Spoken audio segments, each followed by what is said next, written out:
Que Dieu nous bénisse et que sa grâce soit notre partage. Comment vous allez?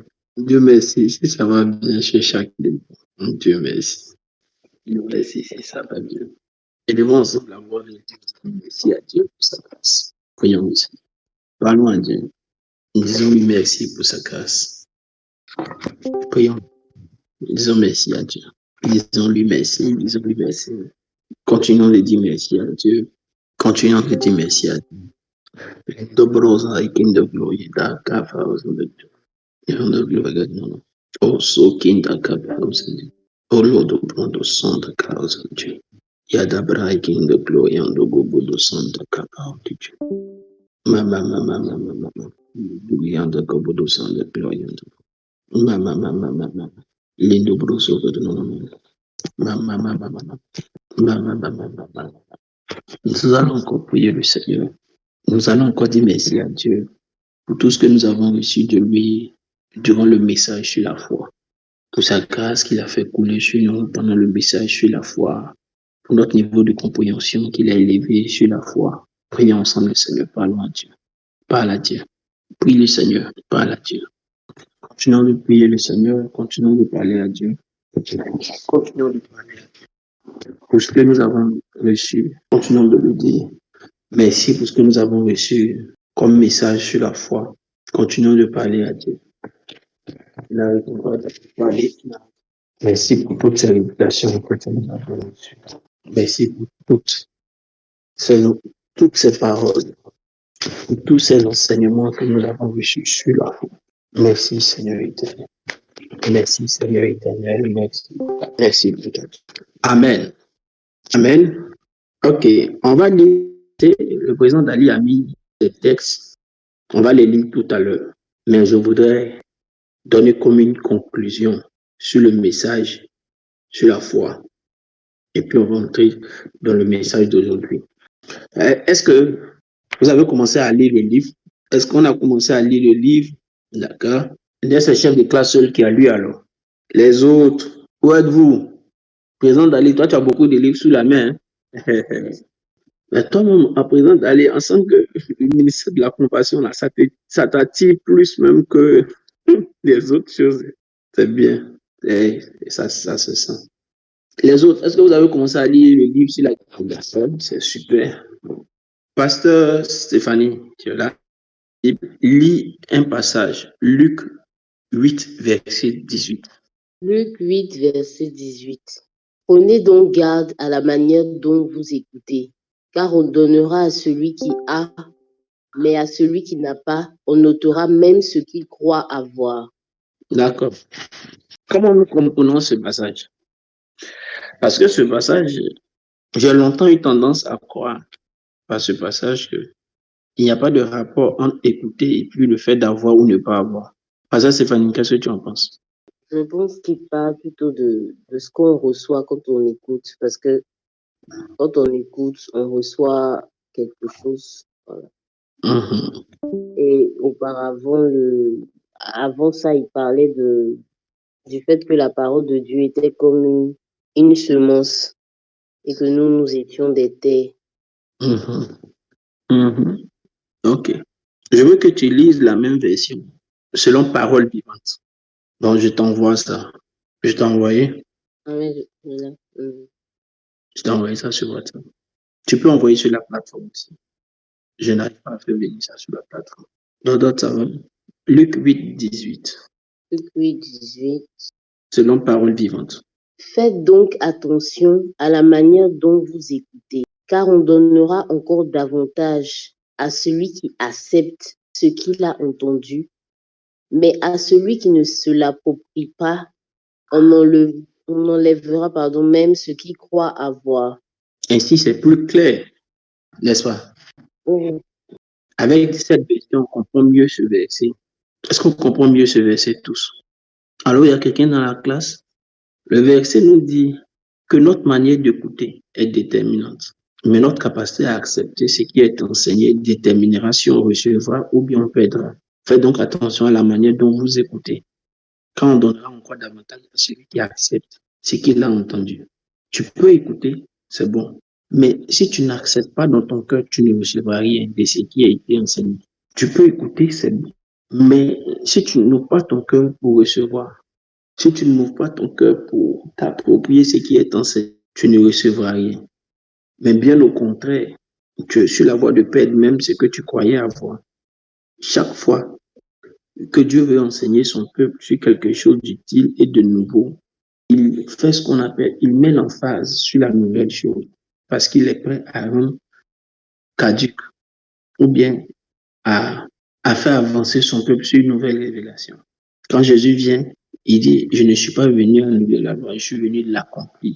Donc, si vous croyez, c'est à votre bénéfice. Si vous ne croyez pas, vous vous mettrez en retard. Et comme la loi ne sera plus d'actualité, vous croyez la voix alors qu'en fait, elle n'est plus d'actualité. Le verset dit, notre manière d'écouter, notre manière d'accepter peut ou non nous enrichir. Donc, ce que Dieu est tenté de nous envoyer comme information capitale, c'est notre foi dépend de l'acceptation avec laquelle nous écoutons les choses. Et acceptons, quand nous l'écoutons, cela augmente la grâce liée à ce que nous avons entendu. Notre foi augmentera. Notre talent, notre don dans la compassion, notre appel dans la compassion se bonifiera. Notre don de guérison se bonifiera selon que nous soyons en mesure d'accepter ce que nous sommes en train de recevoir comme formation. Le but de la formation est bien souvent de formater ce qu'on a reçu qui n'était pas vrai, ou bien de compléter ce qu'on a reçu sur ce qu'on avait ou on savait déjà. Nous pouvons aller plus loin dans notre enseignement de la foi. C'est-à-dire que avec ce que nous avons reçu, si nous nous donnons la peine de relire ou de réécouter, c'est sûr que nous serons en train de compléter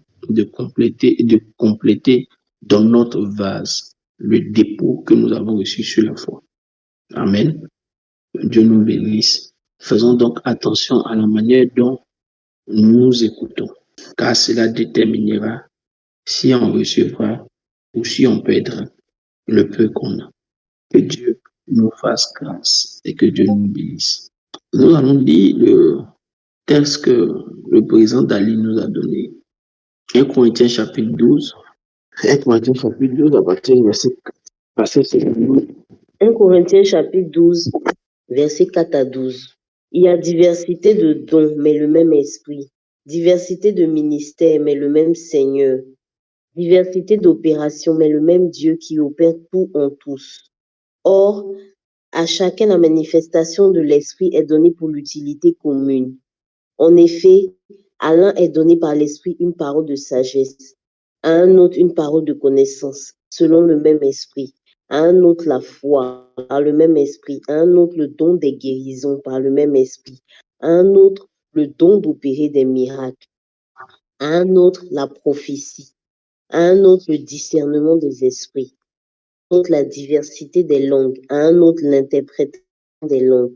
Un seul et même esprit opère toutes ces choses, les distribuant à chacun en particulier comme il veut. Car comme le corps est un et a plusieurs membres, et comme tous les membres du corps, malgré leur nombre, ne forment qu'un seul corps, ainsi est-il de Christ. Amen. Est-il de Christ. Amen. Dieu bénisse. Ce soir, nous allons préparer notre étude du livre sur la guérison. Donc, nous allons apporter une introduction au livre. Une introduction au ministère de la guérison. Le texte que nous venons de lire, le passage que nous venons de lire, nous enseigne beaucoup de vérités relatives aux différentes sortes d'appels, différents types d'appels que nous pouvons rencontrer. Mais à la vérité, ce qui nous enseigne, c'est plutôt les différents par lesquels Dieu peut se manifester au travers de son esprit. On va dire autrement, il nous enseigne la diversité dans laquelle le Saint-Esprit se manifeste pour confirmer l'unicité du corps de Christ. Donc, on garde cette idée. Ce texte nous enseigne la diversité d'opérations du Saint-Esprit, les différentes manières pour lesquelles le Saint-Esprit se manifeste pour prouver que le corps. Par ce texte, nous comprenons que le Saint-Esprit de Dieu a différents couloirs d'opération, différentes manières de travailler pour permettre de démontrer que nous composons le corps de Christ. Il classifie ces différentes manières de travailler en 3 grandes catégories. Il dit qu'il y a ces différentes manières de travailler dans 3 catégories. Et dans chacune de ces catégories, il existe de grandes diversités. Le texte dit que Dieu travaille dans une dimension de don, Dieu travaille dans une dimension de et Dieu travaille dans une dimension d'opération. Les versets 4, le verset 5 et le verset 6 viennent soutenir ce que j'ai dit. Dieu travaille dans une dimension de don. Dieu travaille dans une dimension de ministère. Pour le verset 5. La dimension de don, c'est dans le verset 4. La dimension de ministère, c'est dans le verset 5. Et dans la dimension d'opération, c'est dans le verset 6. Mais chacun de ces versets qui présentent les différents couloirs dans lesquels Dieu travaille nous dit aussi que même dans ces couloirs, il n'y a pas uniformité d'opération. Il y a diversité d'opération. C'est-à-dire que quand Dieu décide de travailler dans le couloir des dons, dans ce couloir des dons-là, il y a une diversité d'opérations. Diversité de dons, c'est-à-dire que dans ce couloir des dons, il n'y a pas qu'un seul don. Il y a différents types de dons. Par la suite, il revient pour dire que Dieu travaille aussi dans le couloir des ministères. Et dans le couloir des ministères, là encore, il y a aussi diversité de ministères. C'est ce que les textes disent. Puis, il y a ce qu'on appelle le couloir des opérations. Dans le couloir des opérations aussi, il existe différents types, diversité d'opérations. Amen. Ça va? Jusqu'à là, ça va bien? Jusqu'à ce niveau, ça va? Il n'y a pas de questions, ça va? Y a-t-il quelque chose qu'on veut comprendre à ce niveau? Ça va? On peut continuer? D'accord. Si pour ce texte si stratégique, j'espère qu'on a un rédacteur. Je pensais que Pasteur Stéphanie faisait la rédaction. Si ce texte si stratégique prend la peine d'associer à chacun des mots diversité un couloir d'opération, un couloir dans lequel Dieu se manifeste, c'est qu'il existe une différence. On peut comprendre les différences, pas dans les manières de faire, mais dans les rôles et dans le fond de la manifestation. Les ministères, d'abord, on les retrouve dans les livres d'Éphésiens, on peut les retrouver là-bas, même dans le livre de Corinthiens aussi. Les ministères. La Bible déclare qu'il a donné les uns comme apôtres, les autres comme prophètes, les autres comme évangélistes, les autres comme pasteurs et docteurs. Éphésiens chapitre 4. Je pense que c'est Stéphanie qui nous a aidé en mettant cela sur la plateforme. Nous avons les différents ministères. Dans la diversité des ministères, voilà ce qu'on retrouve. Nous avons donc les apôtres, les prophètes, les évangélistes, les docteurs et les pasteurs. Mais le texte d'Éphésiens 4. Dans la dimension des opérations, nous devons considérer les manières par lesquelles Dieu travaille. Et les manières par lesquelles Dieu travaille sont appelées les opérations. Dans les opérations, il y a la manière par laquelle Dieu travaille, mais il y a aussi la manière par laquelle il fonctionne avec les hommes, avec ses serviteurs. Les couloirs dans lesquels il peut utiliser chacun de ses serviteurs. On le retrouve dans le livre de Jérémie, chapitre 51, verset 15. Il y a de manière générale 3 grands couloirs. 3 grands couloirs. J'ai dit les grands couloirs, mais nous on peut trouver des annexes dans chacun de ces couloirs. Mais il y a de manière générale 3 grands couloirs. Et c'est avec ces 3 grands couloirs que le Seigneur a dit à travailler à la création. Et c'est avec ces grands couloirs que le Seigneur a de tout temps opéré pour l'humanité, pour faire son œuvre. Ces couloirs-là sont énumérés dans Jérémie chapitre 51, verset 15. Il est dit, il a créé la terre par sa puissance, il a fondé le monde par sa sagesse, il a étendu les cieux par son intelligence.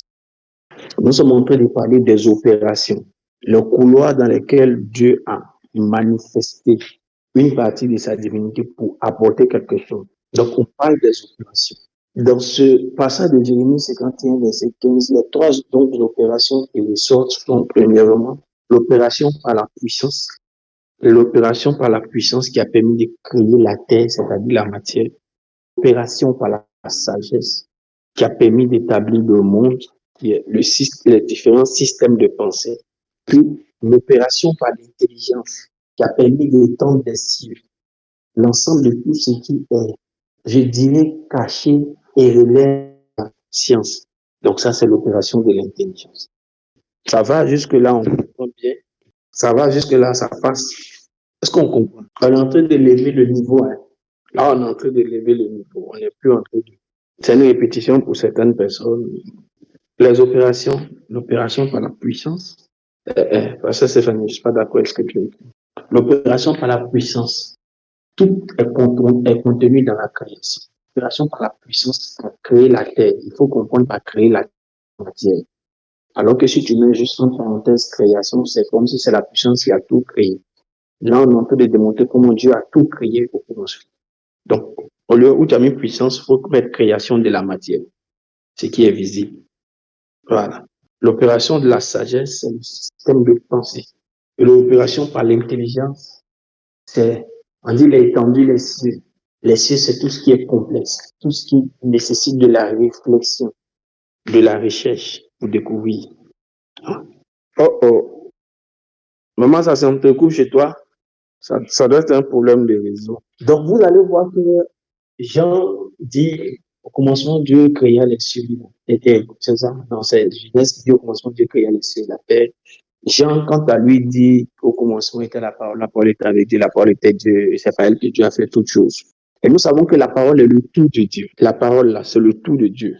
On se rend compte que dans la parole qui était au commencement, il y a cette différence du niveau d'opération de Dieu dans la parole. Donc, on peut utiliser la parole pour élever l'intelligence des gens. On peut utiliser la parole pour rendre sages les gens. On peut utiliser la parole pour faire introduire les gens dans la puissance. En vous enseignant sur la foi et en faisant l'école de guérison, c'est utiliser la parole pour vous introduire dans la puissance. Quelqu'un comprend ce que je suis en train de dire? Le problème avec ce type d'enseignement, quand on est en ligne et qu'on ne se voit pas, je ne sais pas si vous avez compris ou pas, alors que par l'aspect des visages, on peut savoir si on a compris ou pas aussi. Bien, de parler seulement et puis on avance. Est-ce que ça passe? Je veux au moins savoir est-ce que ça passe. C'est nous deux autres. Mais et les autres, c'est vous deux, c'est moi qui écrivez. Donc, on vient de voir les opérations.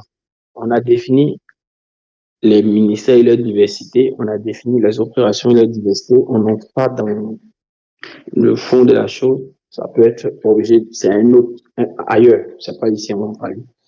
Ici, on est là pour parler de diversité des dons. Amen. Ici, on parlera de diversité des dons. Donc, on a éclairci ce que c'est que la diversité des ministères, ce que c'est que les ministères et la diversité des ministères. On a éclairci la diversité des opérations. Maintenant, parlons de la diversité des dons. La diversité des dons s'explique par le texte lui-même. 1 Corinthiens chapitre 12, verset 4 à 12. On lit à partir du verset 7. Romains chapitre 12, à partir du verset 7. Oui, pas Romains, Corinthiens. Corinthiens, pardon. Corinthiens chapitre 12, à partir du verset 7. Or, à chacun, la manifestation de l'esprit est donnée pour l'utilité commune. En effet, Attends. On est en train de parler des dons spirituels et regardez la définition qu'ils ont donnée des dons spirituels. La définition que Paul a donnée des dons spirituels, c'est la manifestation de l'esprit. La définition que Paul a donnée des dons spirituels, c'est la manifestation de l'esprit au travers de... il faut le noter. C'est la définition des dons. C'est Paul même qui a donné ça. La manifestation de l'esprit au travers des dons. Il dit à chacun, la manifestation de l'esprit est donnée pour l'utilité du corps. La deuxième information que Paul donne sur les dons, c'est que c'est pour l'utilité du corps. Le don peut venir en toi, peut être en toi, mais c'est pour l'utilité du corps, c'est pas pour toi seul. C'est la deuxième information que Paul nous donne sur les dons. La définition et son utilité, le but. Les dons sont appelés manifestation de l'esprit au travers des hommes, manifestation du Saint-Esprit au travers des hommes. Le but, c'est l'utilité du corps. On continue le texte, Pasteur Stéphanie, allons-y. Donc, on va noter les différents dons. En effet, à l'un donné par l'Esprit une parole de sagesse. Donc, le premier don qui nous est qu'on note, c'est la parole de sagesse, pour ceux qui écrivent. Allons-y. Alors? À un autre, une parole de connaissance. Deuxième, la parole de connaissance. Selon le même esprit. À un autre, la foi. Troisième, la foi, le don de foi. Par le même esprit. À un autre, le don des guérisons. Quatrième, le don des guérisons. Par le même esprit. À un autre, le don d'opérer des miracles. Cinquième, le don d'opérer des miracles. À un autre, la prophétie. Sixième, la prophétie. À un autre, le discernement des esprits. Septième, le don du discernement des esprits. À un autre, la diversité des langues. Huitième, la diversité des langues. Et à un autre, l'interprétation des langues. Et neuvième, l'interprétation des langues. Continue le texte, le verset 11. Un seul et même esprit opère toutes ces choses, les distribuant à chacun en particulier comme il veut. Ok.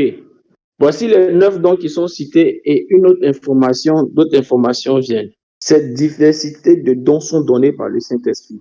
C'est le Saint-Esprit qui opère dans cette différente diversité de dons, dans ces différents types de dons qu'on a cités. La deuxième chose, il est distribué à chacun selon que lui le veut. On doit ajouter sur les 2 premières informations que Paul a données. On doit les ajouter sur les 2 premières informations que Paul a données. Tous autant qu'ils sont, ces dons viennent de Dieu, du Saint-Esprit. Ce sont tous des opérations du Saint-Esprit. La deuxième chose, c'est Dieu qui les donne à chacun comme il veut. À quelqu'un, il peut donner 9, à quelqu'un d'autre, il peut donner 2, à quelqu'un d'autre, il peut donner 3, à quelqu'un d'autre, il peut donner 4. Il y a certains qui peuvent manifester les 9, mais à des périodes différentes. Il y a d'autres qui n'ont eu que 2, ils les manifestent tout le temps. Il y a d'autres qui ont eu 3, qui les manifestent tout le temps. Il y a d'autres qui en ont eu à des moments assez spécifiques. Il y a eu des dons qui se sont manifestés, après ça a cessé. Tout ça dépend de Dieu. Amen. Nous allons ce soir étudier les 9 dons selon leur catégorie. On les appelle les manifestations de l'esprit au travers des hommes. Et on en a cité 9. Ce que vous devez comprendre, c'est que ces 9 peuvent être classés aussi en 3 catégories. Ces 9 dons peuvent être classés en 3 catégories. Quelqu'un peut ouvrir son micro et puis essayer de m'aider en me donnant les 3 catégories de ces dons. Maman Yolande n'est pas dedans. Pasteur Stéphanie n'est pas dedans. Pasteur Ruth n'est pas dedans. Ouvre ton micro et puis tu essaies. Donc, je disais qu'on peut les classer, on peut classer ces 9 dons qu'on a écrits en 3 catégories. Qui sont ceux qui ont écrit les 9 dons là? Hey, ils m'ont fait ça, ils n'ont pas écrit les 9 dons. Qui attaque ma formation de ce soir? Écrivez rapidement les 9 dons. On peut les classer en 3 catégories. Quelles sont les 3 catégories dans lesquelles on peut classer les 9 dons? Romaric, tu as ouvert le micro? Vas-y. Ou bien? J'ai pensé que tu avais ouvert ton micro pour les classer. Ok, quelqu'un peut les classer rapidement. On a les dons de puissance. Ok. On a les dons vocaux. D'accord. Et les dons de révélation. Ok, voilà 3 catégories que notre frère a données. Les dons de puissance, les dons vocaux et puis les dons de révélation. Quelqu'un a écrit ça, mais dans un endroit où tout le monde ne peut pas lire. Mais où est ton portable? Les dons de puissance, les dons vocaux et puis les dons de révélation. Y a-t-il quelqu'un qui a une autre proposition à faire? Samuel, où tu as écrit là? Ok, on voit ça maintenant. Samuel, toi, tu as écrit quoi? Dons de puissance, dons de révélation et puis dons d'inspiration. D'accord? Donc, il y a un qui dit don de puissance, don de révélation et don d'inspiration. Il y a un qui dit don de puissance, don d'inspiration et don de révélation et puis don vocaux. Y a-t-il une troisième proposition?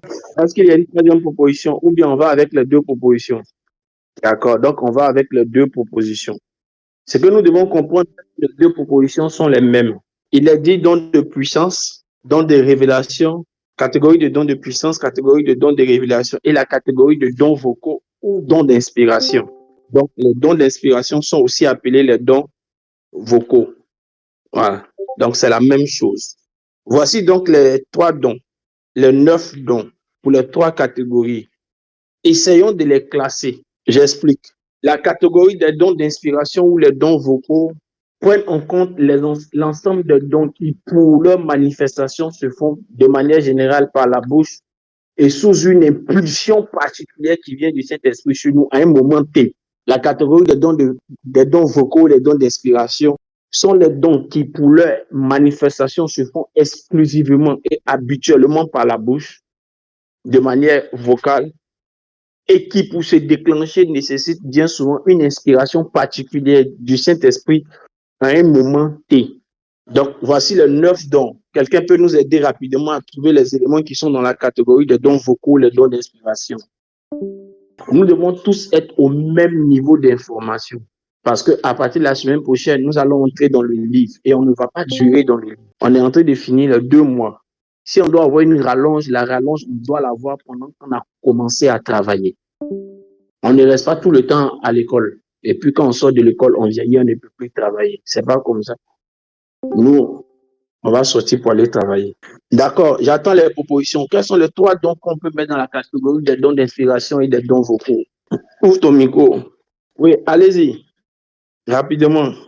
Soit vous ouvrez vos micros ou bien vous écrivez vite. Ah, c'est ça. Quand on est beaucoup à connaître les choses, ça avance et puis l'onction se manifeste. Ok, Samuela propose parole de connaissance, parole de sagesse, prophétie pour les dons d'inspiration. Je ne suis pas... Je n'ai rien dit encore, j'écoute les autres. Dodo Stéphanie a dit 1, 2, 3. Donc, parole de connaissance, parole de sagesse, prophétie. D'accord, ça aussi, c'est ce qu'elle a écrit. Parce que Stéphanie, pourquoi tu dis que c'est des erreurs? Ça, c'est ton point de vue. J'écoute les autres.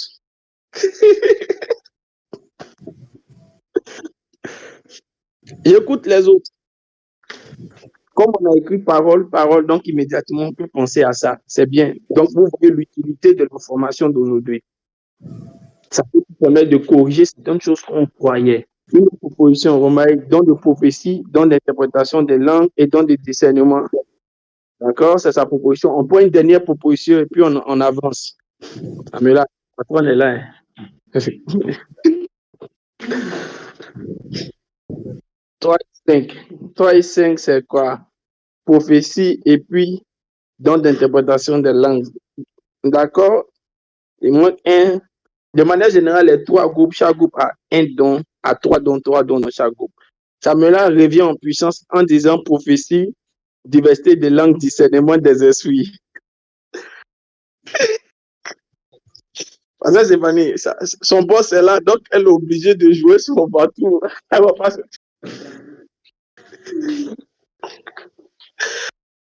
Ah, d'accord. Je comprends pourquoi Pasteur Stéphanie réagit, parce que vous avez fait ça au cours là-bas. Ok, à l'école de dimanche. D'accord. Ah, mais là, c'est que Samuel, toi, tu mérites d'être corrigé. D'accord. Écoutez-moi bien. C'est bon, cet enthousiasme. Ça veut dire qu'on veut apprendre. C'est important. Beaucoup pensent que la foi chrétienne, c'est juste la prédication. Il faut la formation. C'est la formation qui nous fait grandir. Au nombre des dons d'inspiration, dons vocaux, on retrouve premièrement la prophétie. C'est ça? Je me trompe ou bien c'est ça? Les pasteurs, la madre, le parler en langue et l'interprétation des langues. Donc, au nombre des dons d'inspiration ou dons vocaux, on trouve, oui, ouais, parler en langue, diversité des langues. Donc, on retrouve le don de diversité des langues ou parler en langue simplement, le don d'interprétation des langues et le don de la prophétie. C'est la première catégorie pour le don d'inspiration ou don vocaux. Samuela n'était pas loin.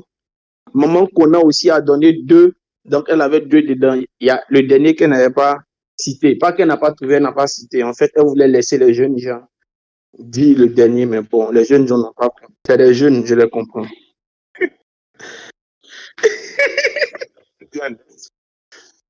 Écoutez-moi très bien, c'est important. Quand on veut grandir dans les dons spirituels, il faut les connaître.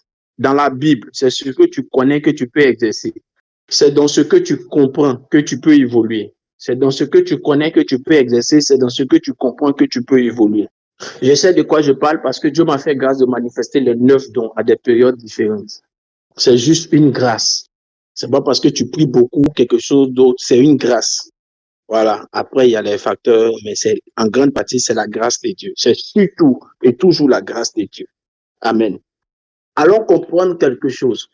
Les dons d'inspiration, les dons vocaux, comme je l'ai dit parce que leur manifestation se fait d'abord de manière vocale et sous une impulsion particulière.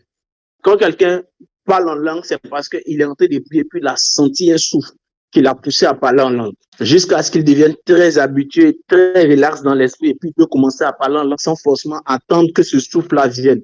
Mais de manière générale, s'il est en train de prier le Seigneur, à un moment donné, il va sentir l'inspiration et le besoin de parler en langue. Et idem pour la prophétie. Tu ne peux pas t'élever et prophétiser ainsi par l'Éternel comme ça si tu n'as pas senti. Le Saint-Esprit te dit parle, mais si tu n'as pas senti un souffle venir vers toi. Quelqu'un comprend ce que je suis en train de dire? C'est aussi de même pour l'interprétation des langues. Je ne sais pas si certaines personnes m'ont déjà vu interpréter des langues. Oui, souvent, quand le prophète Robert vient, ou bien d'autres personnes, j'interprète souvent les langues, c'est ça? Oui. C'est aussi par inspiration. Maintenant, il y a un calcul qu'on fait. Vous n'êtes pas obligé de le garder à l'esprit. On dit souvent que, et c'est vérifié, le don des langues, diversité des langues, plus interprétation des langues égale aussi prophétie. C'est-à-dire que quelqu'un qui s'élève dans l'assemblée, qui commence à parler en langue, quelqu'un d'autre s'élève à côté et commence à interpréter la langue. Le résultat qui sort, c'est une prophétie pour quelqu'un dans la salle. Voilà. Allons pour la deuxième catégorie des dons, les dons de révélation. Là, je sens qu'il y a des gens qui ont tué. Rapidement même, ils vont gérer. Ils m'attendaient pour ça. Dons de révélation. Il m'a prêté à dire qu'on va tuer. Quand il dit il y a des gens qui ont tué, je m'attendais à dire qu'on va tuer. Il était aux aguets. Il fallait qu'il se rachète sur ce coup-là. Il n'y a rien à dire. C'est exact. Félicitations, mon fils. Sur ce coup, il est vraiment en comparaison avec SM Junior. Si ce coup-là, si c'est pas l'un, ça leur l'autre qui allait écrire rapidement. Et c'est par rapport à l'autre qu'il a écrit très vite. Donc, pour les dons de révélation, on a le don de la parole, on a le don de la parole de connaissance et on a le don du discernement des esprits. C'est quoi la parole de connaissance? C'est quoi le discernement des esprits? C'est quoi la parole de sagesse? C'est des explications, je ne vais pas dire succinctes, mais je vais dire qu'ils ne vont pas forcément en profondeur, mais je prends le temps de bien vous expliquer tout de même.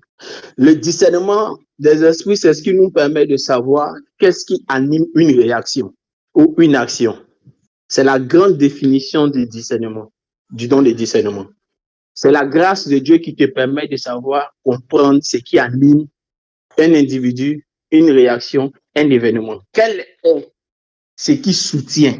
Quel est l'esprit ou l'état d'esprit? C'est la grande définition. Maintenant, on utilise le discernement bien souvent en délivrance. C'est ce qui nous permet de savoir quel est l'esprit en présence. Est-ce que c'est le Saint-Esprit? Est-ce que c'est un démon? C'est quel type d'esprit? Quand vous voyez le prophète à l'église en train de les gens et qu'il dit ça, c'est tel esprit, c'est par cette grâce-là qu'il opère. Mais de manière générale, il ne faut pas réduire le don de discernement uniquement qu'à la délivrance. Il est très utile dans la délivrance pour évoluer dans la délivrance et pour être efficace dans la délivrance. Mais il ne faut pas le réduire qu'à ça. On peut l'utiliser dans la gestion des hommes. Notre chef de classe, notre responsable du ministère, elle a une grâce exceptionnelle dans sa gestion des hommes. Parce que je crois qu'à un moment donné aussi, on a prié pour ça, pour qu'elle ait un don de discernement. Ça lui permet de pouvoir très tôt savoir à qui elle a affaire. Si elle n'a pas discerné dès le premier entretien, au deuxième, maximum troisième entretien, elle aura. Mais si après 2 entretiens, elle n'a rien vu, elle va commencer à prier. Dieu va lui parler pour savoir qui tu es. Parce que je lui ai dit, c'est pas utile d'attendre de chasser les démons. Tu vas pas venir chasser les démons comme moi. Moi, c'est mon travail de chasser les démons. Toi, utilise le don pour ta vie au quotidien parce que tu gères les gens, tu rencontres beaucoup de personnes et c'est ton travail de diriger les gens. Il faut savoir quel est l'état d'esprit des gens. Quand quelqu'un vient te dire quelque chose, pourquoi il le fait? C'est ce discernement qui nous aide à pouvoir savoir qui est loyal, qui est déloyal, qui est avec toi, qui n'est pas avec toi, qui est contre toi, qui fait semblant, qui ne fait pas semblant. C'est avec ce don qu'on apprend à savoir comment fonctionner. On a un de nos papas à moi qui expliquait toujours quand il enseignait sur les dons. Et dit lui au parquet, son rôle c'était de condamner les gens. Donc quand quelqu'un parle et puis il est convaincant devant les gens, il dit toujours au Saint-Esprit, active le don et puis montre-moi de savoir qui il est, qu'est-ce que je dois poser comme question. Et puis bon, voilà. Donc c'est avec ça que lui, il fonctionnait. C'est le don du discernement des esprits. À côté du don du discernement des esprits, vous voyez que le don du discernement des esprits nous permet de mettre la lumière sur, comme je l'ai dit, les esprits en présence ou l'état d'esprit en présence. Donc c'est une sorte de révélation pour savoir ce qui soutient les manifestations ou les motivations des personnes. À côté du don du discernement des esprits, il y a ce qu'on appelle le don de la parole de connaissance. Le don de la parole de connaissance est une partie de la connaissance de Dieu qu'il te donne, qui te permet de savoir des faits, des événements, des endroits, des lieux. Quand il est question des faits, c'est les faits qui prennent en compte depuis le passé jusqu'au présent, pas le futur. La parole de connaissance n'intervient pas dans le futur. Elle te donne d'avoir des informations sur les faits, sur les endroits, sur les lieux. Quand le prophète peut donner des révélations, j'ai vu que quelqu'un a failli faire un accident, j'ai vu que quelqu'un a rencontré quelqu'un, j'ai vu un ange dans ta maison. Tout ça, c'est le don de la parole de connaissance qu'on utilise. Ça nous permet de parler du passé et du présent. C'est une partie de la connaissance de Dieu qu'il te donne. La parole de connaissance, pas le don de connaissance, la parole de connaissance. C'est une partie de la connaissance de Dieu qu'il te donne. Une autre définition du don de la parole de connaissance, cette définition, on la donne quand on enseigne les prophètes. Amen. Cette définition, on la donne quand on enseigne exclusivement les prophètes. Mais je vous la donne quand même. Quand on enseigne les prophètes, on leur dit que le don de la parole de connaissance lui permet d'avoir des informations que celui-ci qui prophétise connaît. D'abord, quand on enseigne les prophètes, il y a une classe de prophètes qu'on appelle les voyants. Quand on les enseigne, on leur dit ça. Le don de la parole de connaissance est un don qui te permet d'avoir des informations sur la vie de celui qui est en face de toi. D'abord, sur des informations qu'il connaît. C'est alors que vous pouvez voir un prophète. Dis, tu t'appelles tant. C'est des informations que tu connais. Tu habites tant. C'est des informations que tu connais. Voici ton numéro de téléphone. C'est des informations que tu connais. Ta capacité à pouvoir réagir positivement va élever maintenant le niveau du don pour qu'il puisse entrer sur ce qui est caché. C'est-à-dire d'autres choses qui concernent ta vie mais qui sont cachées ou qui sont antérieures pour maintenant arriver à résoudre un problème présent. On peut avancer? Ça va? Pour le don de la parole de connaissance. Ok. Maintenant, il y a ce qu'on appelle le don de la parole de sagesse.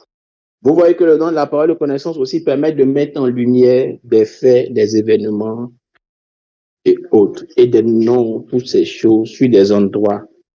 Ça permet de mettre en lumière des informations. C'est pourquoi on les appelle don des révélations aussi. Le don de la parole de sagesse. La parole de sagesse fait partie aussi des dons de révélation à cause du fait que c'est une sagesse que Dieu révèle pour résoudre un problème. C'est une sagesse que Dieu révèle pour résoudre un problème. Assieds-toi bien car je vais corriger quelque chose. Avant, on disait que quand quelqu'un peut interpréter un songe, on disait qu'il avait le don de discernement. Que c'est pourquoi il interprétait le songe. Bien souvent, la capacité à interpréter le songe ne relève pas du discernement, mais relève d'un don de parole de sagesse. Pourquoi? Parce que le songe peut venir de manière énigmatique ou parabolique. Le don de la parole de sagesse est un don de révélation. Donc, il met en lumière l'information que Dieu a envoyée de manière codée. Il utilise une partie de la sagesse de Dieu pour mettre en lumière des informations que le ciel voulait donner ou que le ciel veut donner comme solution. Je vous donne un exemple très simple que on connaît tous. Quand on veut enseigner sur la parole de sagesse, on préfère donner cet exemple. Le jugement de Salomon, est-ce que vous vous rappelez de ce jugement? Les deux femmes qui avaient leur enfant, l'un est mort la nuit et un est vivant. Elles sont venues rencontrer le prophète, que dis-je, Salomon, pour pouvoir avoir la solution. Humainement parlant, il allait être difficile de pouvoir avoir la solution parce que les tests d'ADN n'existaient pas à l'époque. Cependant, il fallait pouvoir trouver une solution là, à l'instant T.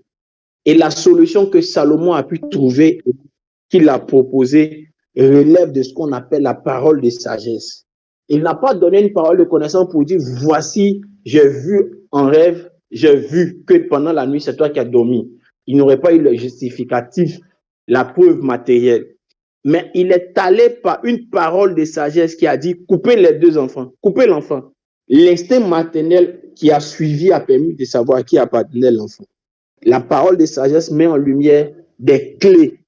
Voici une deuxième information. La parole de sagesse met en lumière des clés que Dieu donne pour des solutions. Je vous donne un exemple très profond. Dieu peut révéler l'état de vie de quelqu'un qui n'est pas bon. Dieu peut révéler une attitude que quelqu'un a qui n'est pas bonne. Dieu peut dire, telle personne sont en train d'agir d'une certaine manière.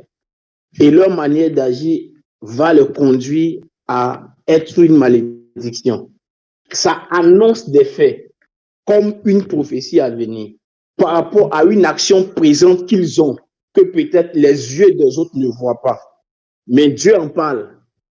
Mais comme Dieu est net, toujours à châtier sans donner la possibilité de changer, il utilisera la parole de sagesse par la bouche de celui qui aura prophétisé en disant « Mais si vous changez, si vous agissez de telle manière, je reviendrai. » C'est pourquoi, chaque fois que vous verrez dans la Bible des prophéties, il y a souvent une porte de sortie que Dieu donne quand il annonce un châtiment. Cette porte de sortie que Dieu donne quand il annonce un châtiment est aussi une parole de sagesse. Pourquoi? Il met en lumière la possibilité de changer le cœur de Dieu dans un jugement qu'il est en train d'annoncer sans qu'on ne sache par quoi il va passer pour opérer. Ça va? On a compris la parole de sagesse. C'est l'un des dons complexes, mais qui fait beaucoup de bien au corps de Christ. Ça peut aller? La troisième catégorie des dons, c'est la catégorie qui nous intéresse, à partir de laquelle nous introduisons notre enseignement sur la guérison divine. C'est la catégorie des dons de puissance. OK. Les trois derniers dons qui restent. Le don de foi, le don d'opérer des miracles et le don des guérisons.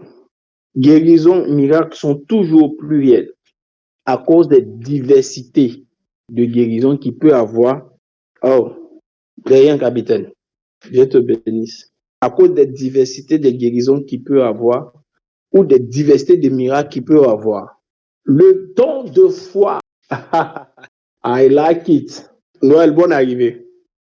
Le don de foi est différent de la foi qui sauve. La foi qui sauve est une croyance et elle est générale. Elle n'a pas besoin d'un don. Elle a besoin de l'état de ton esprit. Je le dis, la foi qui sauve est différente du don de foi. C'est une croyance. Je crois en un fait historique et j'y accorde mon adhésion. C'est ça? Ou bien mon assentiment, ou bien comment? Voilà. Je crois en ce fait historique qu'il y a eu un Jésus. Je me laisse convaincre. Quand je crois au fait historique, c'est une croyance. Quand je décide de l'accepter, ça devient spirituel par la force de la conviction. Mais ce n'est pas encore le don de la foi. On parle du don de la foi à partir du fait que Dieu relâche dans le cœur de quelqu'un. Le don de la foi est différent du don de la foi salvatrice. Le don de la foi est différent de la foi générale que nous avons quand nous sommes enfants de Dieu. Je voulais compléter ça. C'est différent de la foi générale que nous avons en étant enfants de Dieu. Mais le don de la foi est une grâce que Dieu donne à certaines personnes pour pouvoir avoir un niveau élevé de confiance en Dieu, en sa capacité à pouvoir réagir face à certaines situations. C'est une grâce particulière que Dieu accorde à certaines personnes pour pouvoir croire en sa capacité, en la capacité de Dieu à pouvoir réagir face à certaines situations. Je m'explique. Chaque fois que je dois parler du don de foi, soit je parle des Nigériens ou des autres, je ne veux pas parler de moi, je ne veux pas parler des Nigériens. Je veux parler de qui? Donnez-moi un exemple. Oh, donnez-moi un exemple. Oui, mais les pasteurs, donnez-moi un exemple. Tu peux faire face à une situation face à laquelle tout le monde a peur.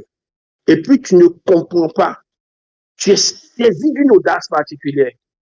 Et puis tu décides de faire face à la situation. Si on devait actualiser l'action de David, on allait dire que David a un don de foi.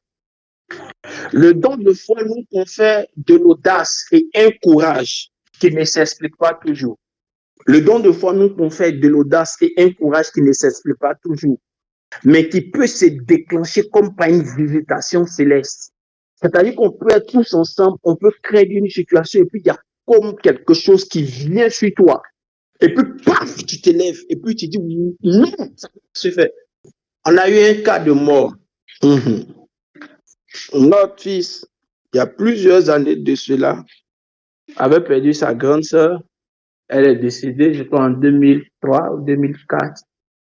Et puis, dans les mois suivis, 2 mois après, on était en délivrance. Et puis, pendant qu'on était en délivrance, il est venu se coucher à côté de nous sur la natte. Et puis, quand on a fini de la délivrance, on essaie de le réveiller, il ne se réveille plus. Il ne se réveille plus, il ne bouge plus. On a fait tout, il ne passe pas. Et tout est devenu glacé sur lui. Il a commencé à raidir. Quand tu soulèves la paupière, il n'y a plus rien. Le noir est parti, il n'y a que le blanc. Hey, on a prié, à un moment donné, on a dit, bon, on va se lever. On a dit d'abord, on le prend pour l'envoyer à l'hôpital. Mais avec l'état qu'il a devenu trop glacé, on a commencé à s'inquiéter, est-ce qu'il n'était pas déjà parti? Donc, on dit, bon, ok, on va prier. On a appelé un leader, le leader dit, bon, envoyez-le à l'hôpital. On avait une sœur parmi nous qui a dit, mais l'homme qui est déjà devenu glacé, qui a déjà réduit, il n'y a plus blanc, il n'y a plus noir, tout est blanc. Est-ce que vous pensez qu'il vit? Et même s'il est encore en vie, est-ce que c'est là où il ne va pas mourir? Soit on appelle l'ambulance ou bien on traite ça ici maintenant. Il était le responsable en charge de l'équipe. Et tous ceux qui étaient là en ce moment-là, c'est des jeunes gens avec eux. Elle a dit, est-ce qu'il n'est pas déjà mort, mais si on l'envoie, est-ce qu'il ne va pas mourir sur la route? Ce qu'on peut faire, c'est de traiter ça là maintenant.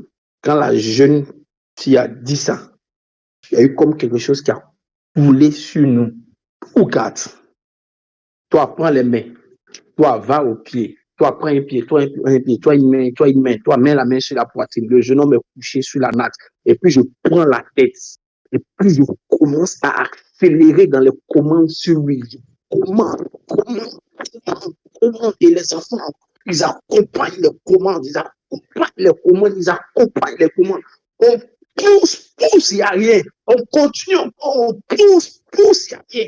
On pousse, il n'y a rien. L'esprit me dit, souffle, celui qui prend un souffle, il éternue, et puis il dit, pourquoi tu m'as ramené? Il dit, te ramener où? Il dit, j'étais à Rachel. Elle m'a appelé, je partais vers elle, et puis tu m'as ramené vers ici. Rachel, c'est le nom de sa grande sœur. Ça veut dire qu'effectivement, il était parti. Ça s'est déclenché. Dans d'autres circonstances, ailleurs l'eau. Tu as dit non, pourquoi je vais faire ça? Et si la police vient me prendre là, je fais comment? Pardonnez, allez chercher ambulance, on va le mettre dans le taxi en partie. Parce que dans d'autres circonstances, la conscience a considéré certains paramètres pour te donner de te rétracter. Le don de foi est un don puissant pour faire face à l'adversité ou pour amener le ciel à se manifester là où la conscience que c'est impossible. C'est l'un des dons pour lesquels nous devons tous prier longtemps pour l'avoir. On peut grandir dans les dons de foi. Quand on grandit dans le don de foi, il ne vient plus de manière sporadique. On l'a de manière, je vais dire normale maintenant. Je suis obligé de rendre leur témoignage. C'est eux qui nous ont appris ça. On va au Nigeria, le pasteur il est dépôt à 60 hectares. Il nous explique quand ils ont commencé à construire les temples. Un jour, il arrive et puis il y a beaucoup de bruit. Il y a du bruit partout. Il dit, mais il y a quoi? Il dit, non, papa, on a trouvé un être bizarre. Il dit, c'est quoi? On dit, c'est un animal qui a la tête d'un bébé, d'un homme. Il dit, et puis quoi? On dit, non, mais papa, il dit, et puis quoi? Où ça est? Il dit, c'est ça qu'il dit, brûler, ça, on va partir. Brûler, ils ont brûlé, puis on continue la construction. Il n'a plus besoin d'attendre que ça vienne le secouer, et puis il va partir faire. C'est chez lui, on en est pour donner aux hommes maintenant. Amen. C'est pourquoi il dit qu'il faut qu'il y ait des délégations avec moi en cette fin d'année pour qu'on aille là-bas, pour que vous puissiez comprendre ce dont il est question. Alors, est-ce que quelqu'un peut lever la main pour dire au Seigneur, donne-moi un don de foi? Donne-moi le don de la foi. À côté du don de la foi, il y a le don d'opérer des miracles. Le don d'opérer des miracles est la grâce avec laquelle Dieu utilise un homme pour ramener un processus, pour faire un miracle. C'est la grâce avec laquelle Dieu utilise un homme pour faire un miracle. Le miracle peut être sous différentes formes. Ça peut être un miracle de guérison, ça peut être un miracle lié à la nature ou au cours des événements, Mais le don des miracles, le don d'opérer des miracles, n'est pas simplement relatif à la guérison divine, à la santé en fait. Quand le miracle est relatif à la santé, il y a un protocole dans lequel il opère. Quand il est relatif à la santé, il y a un protocole dans lequel il opère. C'est lequel? Quelqu'un est malade d'une maladie qui lui donne de perdre un usage, ou bien qui se fait par la détérioration d'un organe, ou par l'ablation totale de l'organe. L'organe est soit gâté, il a perdu l'usage de quelque chose, ou bien l'organe est en train de se gâter, ou bien l'organe a été enlevé. Le miracle a pour but dans ce cas de lui donner à l'instant, dans l'immédiat, de retrouver la pleine faculté de ce qu'il avait perdu de manière immédiate. Quelqu'un est aveugle, le miracle lui redonne la guérison. Ses yeux s'ouvrent à nouveau. Si les yeux étaient fermés, aveugles, ça veut dire que Dieu a créé de nouveaux yeux pour lui donner. S'il était paralytique depuis plusieurs années qu'il ne pouvait pas marcher, Dieu lui fait grâce, il marche à nouveau. S'il était sourd, Dieu lui fait grâce, il parle à nouveau. Les miracles sont des actions de Dieu comme agent de publicité pour appâter et gagner plusieurs au Seigneur. Les miracles sont les panneaux publicitaires du royaume de Dieu. C'est pourquoi les miracles sont les grâces qui accompagnent beaucoup les évangélistes et les apôtres. Les prophètes peuvent être utilisés aussi pour les miracles. S'ils opèrent bien souvent en dehors de l'église ou si le besoin est intense là où ils sont. Parce que de manière générale, Dieu peut apporter le miraculeux partout quand il y a le besoin. S'il y a le besoin et qu'il y a un canal suffisamment disposé, Dieu peut apporter le miracle. Mais le don des miracles n'opère pas simplement que pour la santé. Il peut opérer dans différents domaines. Il peut opérer par la nature, dans la nature ou dans des faits qui semblent ne pas être détruits. C'est-à-dire, tu peux être dans une situation, dans une relation, dans un événement qui est détruit. On ne peut plus croire qu'il y a quelque chose qui peut se faire. La grâce du miracle, du don du miracle, peut prendre cette forme de besoin-là. On finit avec le don de guérison. Après les miracles, le don d'opérer des miracles, on a le don des guérisons. Comme son nom l'indique, c'est le don par lequel Dieu nous utilise pour opérer des guérisons. Dis amen à cela. On est en train de parler de nous. Ils ont dit notre nom de famille. Il faut dire amen. C'est le don par lequel Dieu nous utilise pour opérer des guérisons. Comment ça se passe? La guérison est toujours un processus. Maintenant, il peut y avoir des guérisons miraculeuses. C'est ce dont on a parlé. Dieu t'utilise pour t'envoyer auprès de quelqu'un qui a un mal, qui a un problème, qui est dans un état de dégénérescence de son organisme. Il perd des facultés de son organisme. Il perd des facultés de son corps. Il est dans un état de maladie. Dieu t'utilise par le don qu'il t'a donné pour prier pour lui et il retrouve le processus de sa santé. Ça peut ne pas être immédiat. Mais là où on a dit que le processus qui a été entamé est irréversible parce que toi, tu as prié, il revient à la vie. Ça y est, le processus se renverse. Ça peut être un organe qui est affecté parce que tu as prié, Dieu lui fait grâce, l'organe est remplacé. On peut dire que ces cellules ne peuvent plus se défendre, mais parce que tu as prié, Dieu lui fait grâce. Ces cellules retrouvent la force, l'énergie de Dieu entre lui, et puis il recommence à se battre. Il recommence à espérer. Le don des guérisons peut prendre différentes formes aussi. Dans la dimension de la guérison, il peut y avoir la dimension de guérison de l'esprit. On en parlera un autre jour. Mais il y a ce qu'on appelle la dimension de la guérison de l'âme, les blessures émotionnelles. Des personnes qui ont le don de guérison et qui opèrent dans ce domaine-là. Dieu peut les utiliser à être de bons agents de consolation. Quand ils exhortent, des personnes retrouvent la paix et la quiétude intérieure. Leur âme guérit des blessures intérieures par leur exhortation. Et puis, il y a ceux qui ont la guérison des corps, le don de guérison des corps. Maintenant, dans le ministère de la guérison, dans le don de guérison, on évolue dans le don de guérison pour entrer dans une classe qu'on appelle le ministère de la guérison comme nous.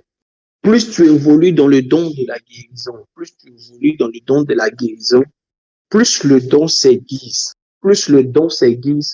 tu entres dans une autre classe qu'on appelle le ministère de la guérison.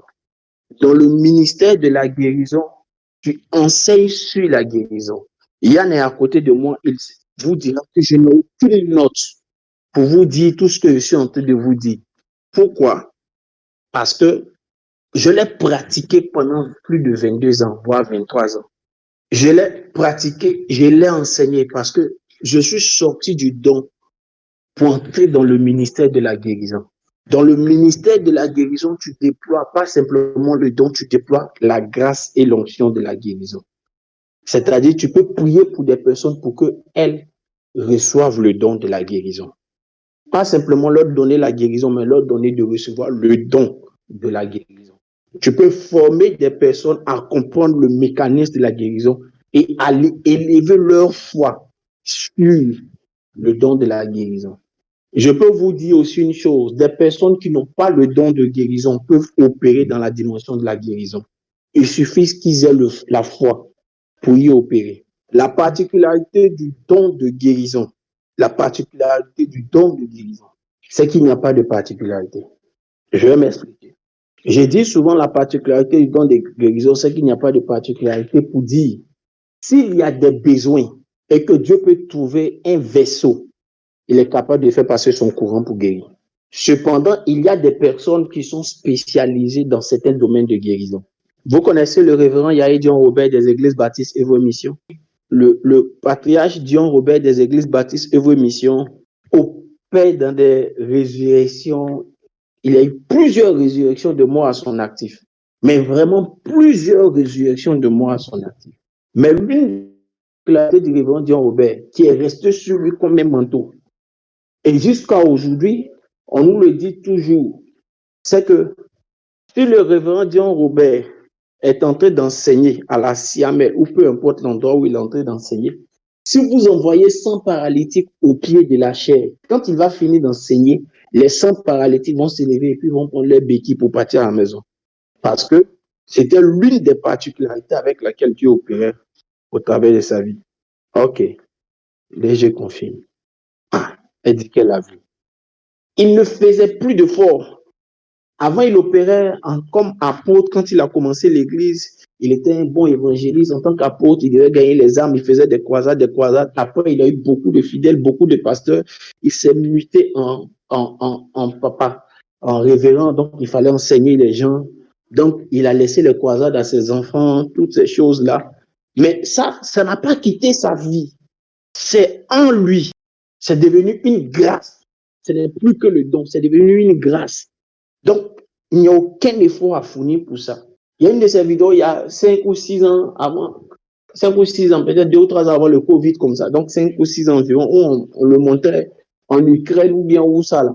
Le vieux là a brouté les démons des Ukrainiens là-bas ou bien des Russes là.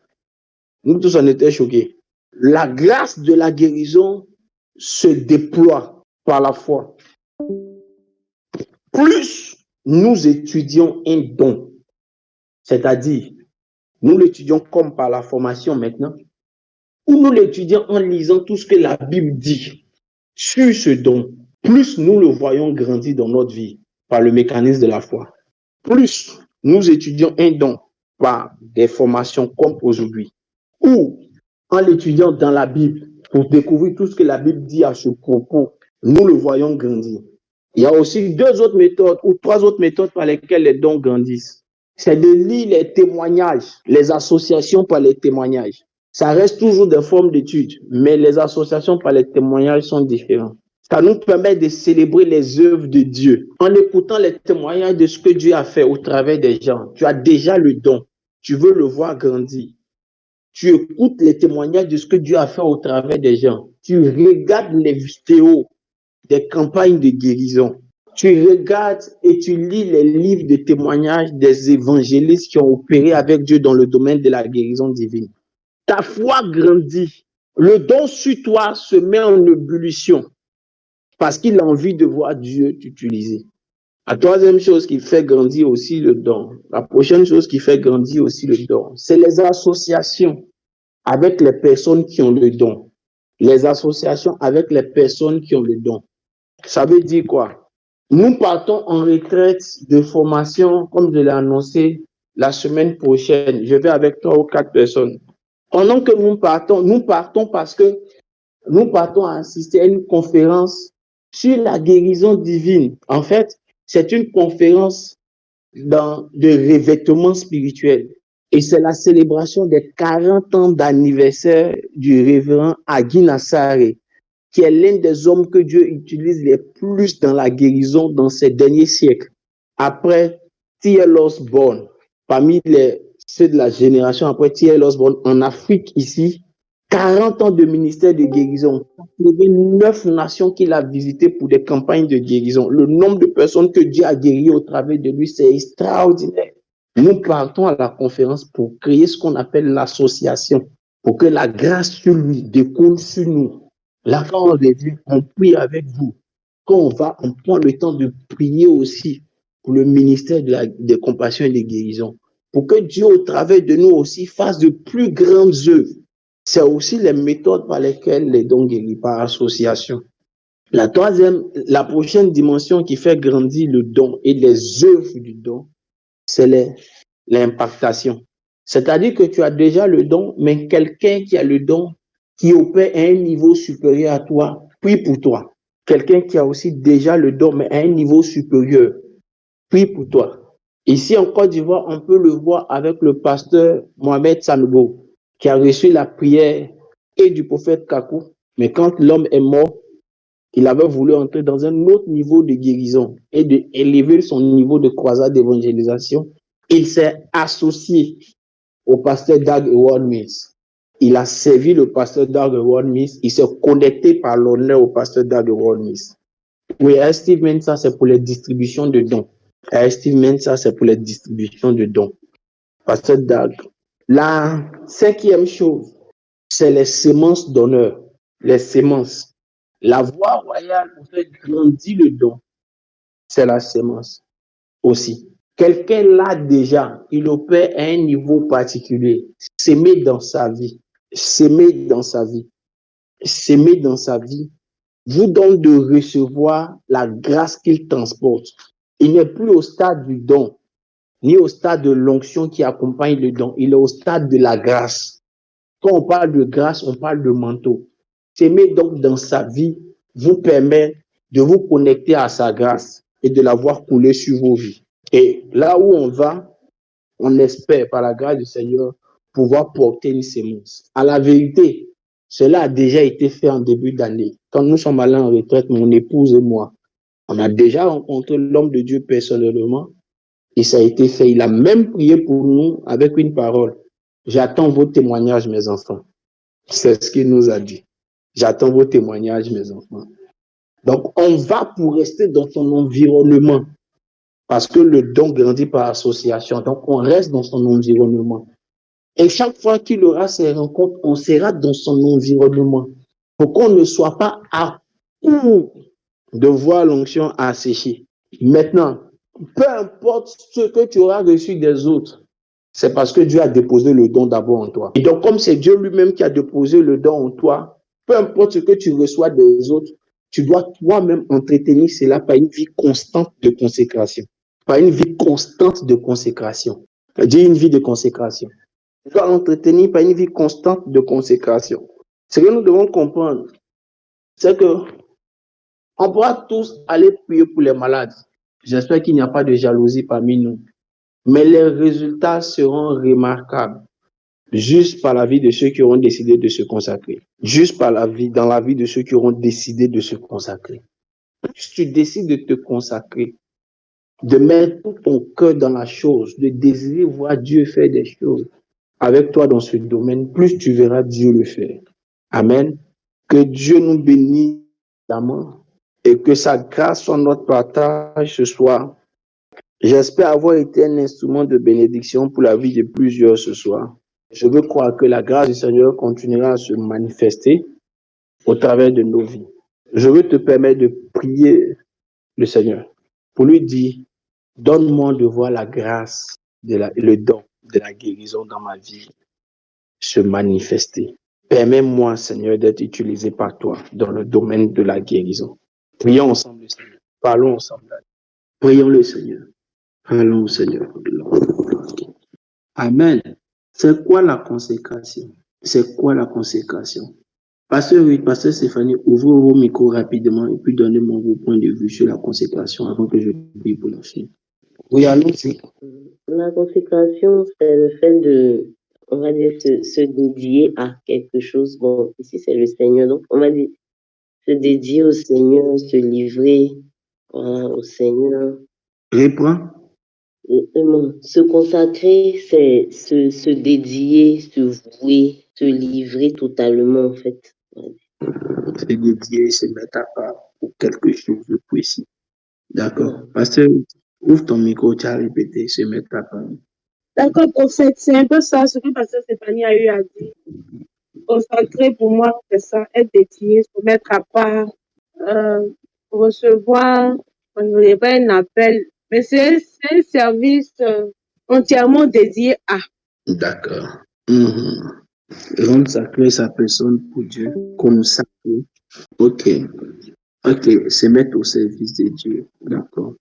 Toutefois, on peut se mettre au service de Dieu sans forcément être consacré, c'est-à-dire sans vivre un style de vie que requiert la fonction du service de Dieu. Se consacrer, c'est se rendre sacré pour Dieu ou simplement, comme ils ont dit, se mettre à part ou se mettre au service de Dieu.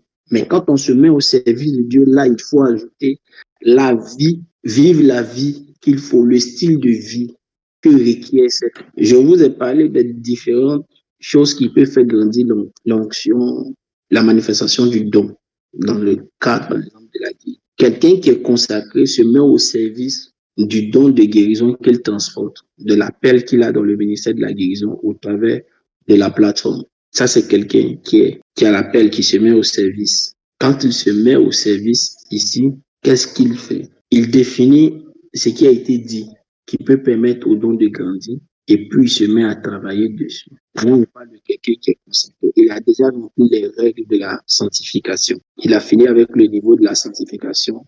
Il a la conscience d'un appel.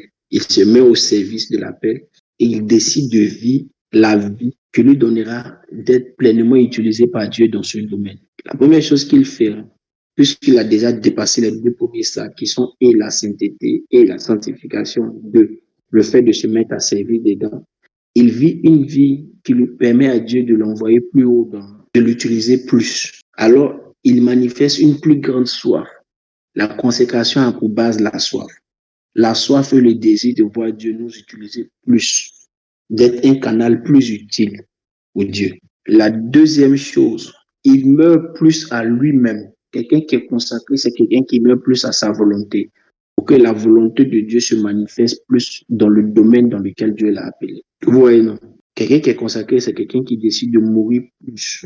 C'est-à-dire qu'il tue plus sa volonté pour aligner la volonté de Dieu, pour s'aligner à la volonté de Dieu dans le domaine dans lequel Dieu l'a appelé. La troisième chose, il décide d'avoir le style de vie donc qui va avec ça. Comme je suis dans le ministère de la compassion et de la guérison, alors je décide d'acheter des livres. Si moi, mon domaine, c'est la guérison, je décide d'acheter des livres sur la guérison. Je décide, en plus de l'enseignement que j'ai reçu, de suivre les vidéos sur la guérison divine. Des auteurs qui parlent de la guérison divine, leurs vidéos. Je veux voir comment Dieu opère les miracles. Alors, comme on a dit, en suivant les vidéos des personnes qui ont travaillé dans les miracles, je commence à suivre les auteurs qui ont travaillé dans les miracles. Je commence même à faire des recherches. Je vais vous donner un exemple. Il y a une façon émoticône ou une emoji. Ça fait quelle est la différence entre les deux? On met deux mains qui sont jointes. Vous voyez cet émoticône ou bien cet emoji-là. On met deux mains qui sont jointes. On fait symbole de la prière. Cet émoticône ou bien cet emoji-là a une origine. Vous allez partir à ce qu'on appelle l'Institut Oral Roberts. Dans l'Institut Oral Roberts, vous allez voir ces deux mains jointes-là, qui est comme une statue là-bas, mais qui est gigantesque sur plusieurs mètres de haut, pour symboliser le fait de la prière et l'abandon de ses mains entre les mains de Dieu pour que Dieu l'utilise. Parce que Oral Roberts a reçu une information de Dieu. Dieu lui a dit, Je t'utiliserai pour guérir des milliers. Je mets dans cette main-ci ma grâce. Et Dieu avait parlé de sa main droite. Donc, il dit, quand il joint les mains dans la prière, Dieu remplit ce qu'il a mis dans ses mains. Mais quand il joint ses mains pour prier, il donne ses mains à Dieu pour qu'il continue de les remplir. Donc, quand il avait ses campagnes de prière, il pouvait s'asseoir pour imposer les mains à des milliers de personnes. Il peut avoir 5000 personnes, mais Oral Roberts va imposer les mains à ces 5000 personnes. Donc, il y avait toujours une chaise. Quand il finit de prêcher, on met la chaise de sa foi et puis il impose les mains. Parce qu'il a entendu Dieu dire, je mets la guérison dans cette main-ci. Voilà comment Dieu faisait avec Oral Roberts. Les noms des orateurs qu'on peut suivre ou des personnages que Dieu a utilisés dans la guérison divine. Voici la statue. Merci, Pasteur Stéphane. Oral Roberts University. Voilà la statue. Elle est gigantesque. Elle est énorme. Merci, Pasteur Stéphane. On pourra vous donner les noms. Déjà commencé à étudier John G. Lake. Je vais dire sa philosophie ou bien son point de vue sur la guérison divine est très simpliste. Mais vraiment très simpliste. Après John G. Lake, il y a Oral Roberts lui-même. Les vidéos pour les contemporains. Le prophète Kakou Sélérin. Mais il n'a pas écrit sur la guérison divine. Maintenant, il y a bien d'autres personnes qu'au fur et à mesure, on peut vous envoyer les vidéos. Si vous regardez les vidéos du pasteur Adina Sari, ces vidéos récentes ne sont pas des vidéos de croisade. C'est des vidéos dont je suis à l'église. Et à l'église, il est vraiment pasteur. Il enseigne simplement le tout. Et quand il a Dieu se manifeste comme si ce n'est pas le même qui enseignait simplement. Donc, voilà un peu comment ça fonctionne. Mais ils sont beaucoup. Il y en a beaucoup. Il y en a beaucoup. Il y en a beaucoup. On pourra vous donner les noms sans souci. Gordon Lindsay, toutes ces personnes sont beaucoup. Sont vraiment beaucoup. Que Dieu nous bénisse abondamment et que sa grâce soit notre partage. Je pense qu'à partir de mardi prochain, il y aura plutôt un temps de prière. Il y aura un temps de prière mardi prochain pour que Dieu fasse exploser les dons et sa grâce sur l'équipe. Mardi prochain, il y aura un temps de prière pour que Dieu fasse exploser le don et la grâce sur l'équipe. C'est ce qu'on va faire mardi prochain. Pour que vous ayez le temps tous de finir de lire. S'il vous plaît, lisez tous le livre. Dieu nous bénisse abondamment. Bonne soirée à tous. Je prie que la grâce soit amplifiée dans nos vies. Sur ce, portons-nous bien. Bonne soirée, puis rendez-vous dimanche.